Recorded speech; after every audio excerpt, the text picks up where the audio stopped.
Els asteroides són cossos rocosos que, com els planetes, viatgen fent òrbites al voltant del Sol.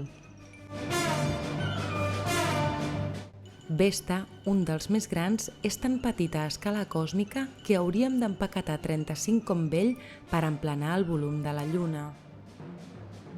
A escala terrestre, en canvi, és una roca enorme, que si la poséssim sobre el nostre planeta cobriria gairebé per complet la península Ibèrica.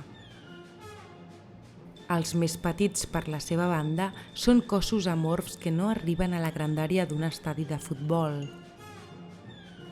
Des de que es va descobrir el primer en 1801 fins avui, s'han registrat més de 500.000 asteroides, però es creu que el nombre total podria ser de diversos milions. Alguns asteroides, com l'anomenat Barcelona, van ser descoberts per Josep Comas Solà, primer director de l'Observatori Fabra. Gairebé tots els asteroides fan les seves òrbites entre les dels planetes Mart i Júpiter, amb períodes de translació al voltant del Sol d'entre 3 i 5 anys. És l'anomenat cinturó principal. El seu nom evoca un tumult de cossos que viatgen al voltant del Sol, molt a prop els uns dels altres, com els cavalls a l'hipòdrom. Però res més lluny de la realitat. Si ens poséssim en qualsevol d'ells, necessitaríem un telescopi per mirar el veí més proper. No tots els asteroides estan en el cinturó principal. Alguns estan tan allunyats com el planeta Neptú, i uns quants milers, anomenats troians, tenen la mateixa òrbita que Júpiter i formen un sèquit en el qual uns precedeixen i uns altres segueixen el planeta gegant.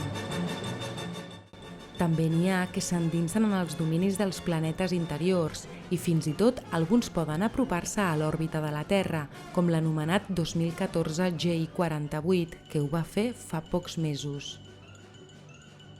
A aquests, anomenats NEAs, els veiem moure amb major velocitat per estar més a prop, tal i com s'aprecia en aquesta seqüència presa des de l'Observatori Fabra del Montsec. Els NEAs són objectes d'un seguiment molt estricte per part de molts observatoris astronòmics del món.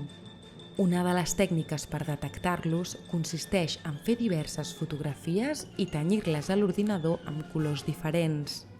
Després es sobreposen de tal manera que en els estels fixos els colors es sumen i es veuen blanques. Per la seva banda, l'asteroide que s'ha mogut es veu amb els 3 colors originals. Les òrbites dels asteroides canvien a poc amb el transcurs dels anys. La seva observació permet actualitzar-les per conèixer en tot moment la posició d'aquests petits veïns que formen una de les famílies més nombroses del nostre sistema solar.